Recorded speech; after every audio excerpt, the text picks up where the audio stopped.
Doctor Mohammad ইউনূসের পদত্যাগ সহ বেশ কয়েকটি দাবিতে এবার হরতালের ডাক দিয়েছেন গণঅভ্যুত্থানের মুখে দেশ থেকে পালিয়ে যাওয়া শেখ হাসিনা।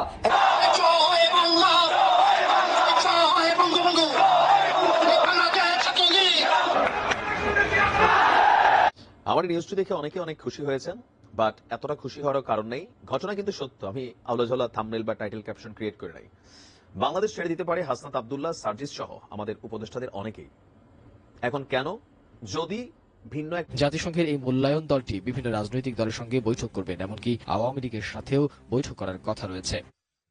জাতিসংঘের যেই টিম বাংলাদেশে এসছে নির্বাচনকে ঘিরে, তারা 23 জানুয়ারি পর্যন্ত থাকবে এবং আওয়ামী লীগের সাথেও তারা মিটিং করবেন। ফেসবুকে বিপুল আকারে প্রচার করতেছে 18 তারিখ নাকি বাংলাদেশ আওয়ামী লীগ হরতাল ডেকেছে। এটা সম্পূর্ণ ভুল। বাংলাদেশ আওয়ামী লীগের এটা কোনো দলীয় কোনো সিদ্ধান্ত নয় যে 18 তারিখ হরতাল। এটা জাতিসংঘের এই মূল্যায়ন দলটি বিভিন্ন রাজনৈতিক দলের সঙ্গে বৈঠক করবেন, এমনকি আওয়ামী লীগের সাথেও বৈঠক করার কথা রয়েছে। জাতিসংঘের যেই টিম বাংলাদেশে এসছে নির্বাচনকে ঘিরে, তারা 23 জানুয়ারি পর্যন্ত থাকবে এবং আওয়ামী লীগের সাথেও তারা মিটিং করবেন। এই জাতিসংঘের টিমের সাথে আওয়ামী লীগের মিটিং হওয়া মানে, অর্থাৎ আওয়ামী লীগের যে কোনো প্রতিনিধি দল এবং সদস্য অংশগ্রহণ করা মানেই হচ্ছে তারা সিকিউর। যেহেতু জাতিসংঘের নজরে তারা চলে আসবেন, জাতিসংঘের হিসাবে তারা চলে আসবেন, তারা কমপ্লিটলি সিকিউর হয়ে যাবেন, তাদের নিরাপত্তাও সিকিউর হয়ে যাবে এবং তাদেরকে ঘিরেই আওয়ামী লীগ সামনে অচিরে পুনরুজ্জীবিত হবে নিশ্চিত।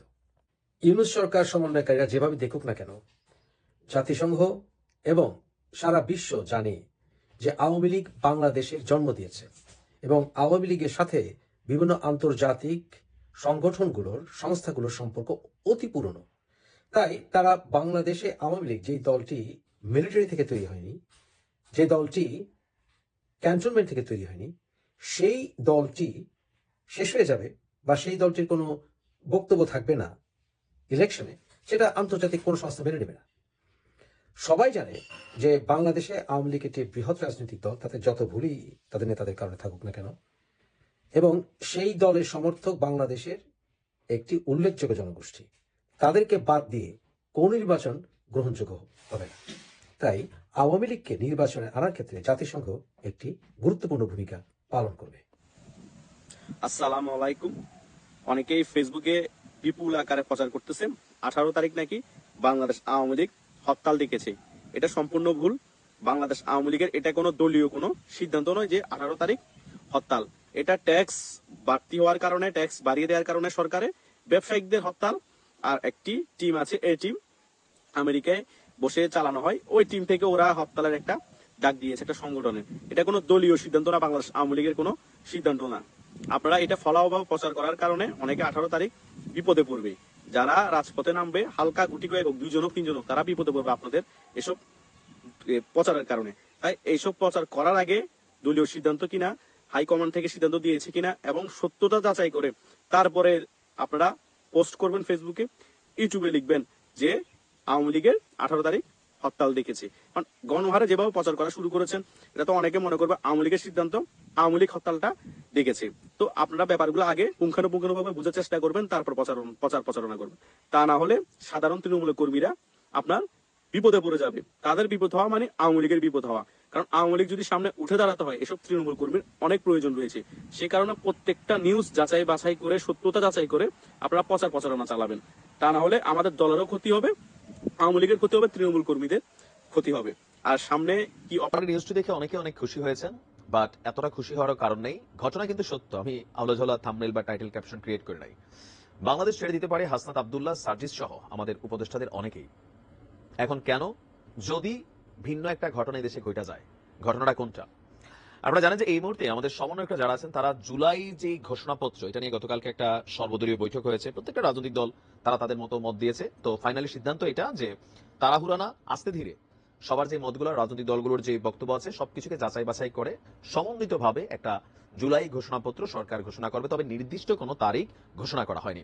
এখন এই জুলাই ঘোষণাপত্রে যারা এখানে বিভিন্ন ধরনের ফরমাইশ দিয়েছেন, মানে যে ঘোষণাপ্রাপ্য খসড়া একটা পত্র আসছে, তো এখানে বা ছাত্রদের প্রধান দাবি হচ্ছে যে বাংলাদেশে আওয়ামী লীগের রাজনীতি নিষিদ্ধ করতে হবে। কিন্তু বর্তমান সরকার তারা কতদূর কি করতে পারবে, আইন কতদূর কি করতে পারবে? আইনের মাধ্যমে যারা অপরাধী আছেন তাদের রাজনীতি বন্ধ হইতে পারে, তাদের যাবজ্জীবন সাজা হইতে পারে, কিন্তু দল হিসাবে টোটালি আওয়ামী লীগকে ব্যান করা এটা আসলে ওইভাবে সম্ভব হবে না, আর করলেও এটা থাকবে না। জামাতে পারছে, পারে নাই। এখন কেন এতগুলা কথা বলতেছি? হাসনাত আব্দুল্লাহ বলছে দেশে হয়তো আওয়ামী লীগ থাকবে অথবা আমরা থাকবো। আপনি বুঝছেন? দুইটা না, একটা অপশন থাকতে হবে। যদি বাংলাদেশের সমন্বয়করা থাকে তাহলে এই দেশে আওয়ামী লীগ থাকতে পারবে না, আর যদি আওয়ামী লীগ থাকে তাহলে সমন্বয়করা থাকবে না, বিদেশে চলে যাবে। তো এই ধরনের বক্তব্য যদি এটা ধরেন জবান হইয়া থাকে, যে জবান দিলাম, কথা দিলাম, তো তাহলে কিন্তু সমন্বয়কদের বাংলাদেশ ছেড়ে চলে যেতে হবে। বলে ভাই আপনি কেমনে জানেন আওয়ামী লীগ তো নিষিদ্ধ হতে পারে? নাও, অন্তর্বর্তী সরকার যেটা করতে পারে, পারসেপশন থেকে আমরা যতটুকু বুঝি, আওয়ামী লীগের যারা অপরাধী আছেন, যাদের বিরুদ্ধে মামলা হয়েছে বা এজ এ তাদের বিরুদ্ধে প্রসিকিউশন হইতে পারে, তারা রাজনীতি থেকে বিতাড়িত হইতে পারে, কিন্তু আওয়ামী লীগ তো আর শেখ পরিবার থেকে, যদি আমাদের বাংলাদেশ আওয়ামী লীগ বা বিএনপি এটা পরিবারতান্ত্রিক রাজনীতি আছে, কিন্তু কিন্তু ধরেন তাদের বাহিরে কি আওয়ামী লীগ থাকবে না এরকম কোনো বক্তব্য আছে? না। এজ এ পলিটিক্যাল দল, গণতান্ত্রিক রাষ্ট্রে গণতান্ত্রিক পার্টি হিসাবে আওয়ামী লীগের থাকার সুযোগ আছে। আওয়ামী লীগকে নিষিদ্ধ করা হবে না, কারণ আমরা ডক্টর মোহাম্মদ ইউনূসের যে শক্তিশালী প্রধান, যে আরেকজন উপদেষ্টা ডক্টর আসিফ নজরুল বলেন, আমাদের অ্যাটর্নি জেনারেল বলেন, আপনি বিএনপির অবস্থান বলেন, জামাতের অবস্থান বলেন, আওয়ামী লীগকে চিরতরে রাজনীতি থেকে নিষিদ্ধ করে দেওয়া, এটার পক্ষে কিন্তু কেউই অবস্থান নিচ্ছে না এবং কি নেবেও না। জেনারেল শাখাওয়াত সাহেব, শাখা জেনারেল কিনা জানা ভুলে গেছি নামটা, তো তিনিও কিন্তু একটা বক্তব্য দেওয়ার পর তার স্বরাষ্ট্র উপদেষ্টার পদটা হারাইছেন। সো এখানে সার্কামস্টেন্সেস যেগুলো আসছে, সেখান থেকে আওয়ামী লীগের অনেক নেতা, শেখ হাসিনার বিচার হইতে পারে, শামীম ওসমানের বিচার হইতে পারে, তাদের অনেক কিছু হইতে পারে, বাট টোটালি আওয়ামী লীগকে রাজনীতি থেকে বিমুক্ত করা বা মানে নিষিদ্ধ করে দেওয়া, এটা আসলে আমার মনে হয় না যে এত সহজে হবে। তো কেন্দ্রীয় আহ্বায়ক হাসনাত বলছিলেন এই বাংলাদেশে হয় আওয়ামী লীগ থাকবে, না হয় আমরা থাকবো। যদি তারা বলতো যে শেখ হাসিনা থাকবে, না হয় আমরা থাকবো, তাও আমরা বুঝতাম যে অমুক অমুক নেতারা থাকবে, বা সর্বশেষ সরকারে যারা এমপি হয়েছিলেন, গুরুত্বপূর্ণ দায়িত্ব পদে যারা বৈশা এখানে অন্যায় অপরাধ করছেন, এরকম কিন্তু বলা নেই। বলছে আওয়ামী লীগ। তো আওয়ামী লীগ তো কয়েকজন মানুষ না, এটা একটা দল। এই দেশে এখনো আপনি ধরেন যতই মনে মনে ঘৃণা আওয়ামী লীগের প্রতি, তারপর আপনি দেখবেন যে এই মুহূর্তে আওয়ামী লীগের নিরঙ্কুশ একটা জনসমর্থন আপনি 30 to 40% পাবেন। 30 to 40। এরা প্রকাশ্যে নাই, সামনে এসে কথা বলবে না, কারণ পরিস্থিতিটা তাদের জন্য এখন জামাতের মতন হয়ে গেছে। একসময় মনে হয়েছে দেশে জামাত নাই, কিন্তু আসলে কি তাই? প্রতিদিন জামাত বৃদ্ধি পাইছে। তারা মেটিকুলাস প্ল্যান করছে রাজনীতিতে কিভাবে কামব্যাক করা যায়, তাই না? তো এটা আসলে অসম্ভব। এমনকি এখানে আরেকটা ওয়ার্নিং দেওয়া হয়েছে মোটামুটি বিএনপিকে, যে যারা ভোটের জন্য আওয়ামী লীগকে পুনর্বাসিত করতে চান, তারা জাতীয় স্বার্থের সঙ্গে বেইমানি করছেন। তো গতকালকে কুমিল্লার দেবিদ্বার উপজেলার আলিয়া মাদ্রাসা এবং কওমি মাদ্রাসার আলেম ওলামাদের সঙ্গে মতবিনিময় সভায় প্রধান অতিথির বক্তব্যে এসব কথা বলেছেন হাসনাত। তো হাসনাত কি কোনো আলেম? এই যে বাংলাদেশে একটা ট্রেন্ড আছে, সেখানে একটা আলেম ওলামাদের মতবিনিময় সভার প্রধান অতিথি হাসনাত আব্দুল্লাহ হয়ে যায়। এই জিনিসগুলো থেকে আমাদেরকে একটু বের হইতে হবে। এখানে একজন বুজুর্গানের ব্যক্তিত্বের দরকার ছিল কোথাও না কোথাও। ছাত্রদের যে কোনো প্রোগ্রামে হাসনাত একটা প্রধান পদ পাইতে পারে। দেওয়া থাকে সে গাইডলাইন এবং নির্দেশনাটা হচ্ছে যে বলা থাকে যে এথনিক মাইনরিটি, সংখ্যালঘু, এদেরকে যেন রক্ষা করা হয়, এদের উপরে যেন কখনো অন্যায় অত্যাচার নির্যাতন যেন না হয়, এটা এদের উপর একটা স্পেশাল গাইডলাইন দেওয়া থাকে, নির্দেশনা দেওয়া থাকে। কিন্তু 5ই আগস্টের পর থেকে বাংলাদেশে কি হচ্ছে, কি হয়েছে আপনারা দেখেন, যে উপজাতিদের উপরে আপনারা দেখেছেন গতকালকে আজকে কিভাবে তাদের উপরে অন্যায় অত্যাচার করা হয়েছে, তাদের উপরে লাঠিপাটা করা হয়েছে, তাদের উপরে নির্যাতন করা হয়েছে, তাদেরকে রক্তাক্ত করা হয়েছে। এই বিষয়গুলো ইউনাইটেড নেশন কখনো ভালোভাবে নেয় না। সেকেন্ড হচ্ছে যে এথনিক মাইনরিটির বিষয়টি, যেটা আগেও বলেছি এখন বলছি, যে এথনিক মাইনরিটির বিষয়ে এটা স্পেশাল ডাইরেকশন দেওয়া থাকে ইউনাইটেড নেশন থেকে সেনাবাহিনীর উপরে। কিন্তু বাংলাদেশে এথনিক মাইনরিটিরা কি রক্ষা পেয়েছে? রক্ষা পায় নাই। আপনারা দেখবেন যে বড়দিনে, খ্রিস্টানদের বড়দিনেও খ্রিস্টানদের উপরে বাংলাদেশে হামলা হয়েছে। এবং আরেকটি বিষয় হচ্ছে যে ইউনাইটেড নেশন আরেকটি বিষয় নিয়ে কাজ করে, খুব শক্ত হাতে এটাকে দমন করার জন্য চেষ্টা করে এবং কাজ করে, যে সেটা হচ্ছে এই বিশ্ব থেকে জঙ্গিবাদের দমন। এই ব্যাপারে, জঙ্গিবাদ ব্যাপারে ওরা কখনো কোনো কম্প্রোমাইজ করতে চায় না। কিন্তু আমরা যে কি দেখেছি, যে 5ই আগস্টের পরে যে বাংলাদেশে যেভাবে জঙ্গিবাদ মাথা ছাড়া দিয়ে উঠেছে, যেভাবে জঙ্গিদের সাথে চুক্তি করে এই ফেসিস সুদখোর জঙ্গি ইনুস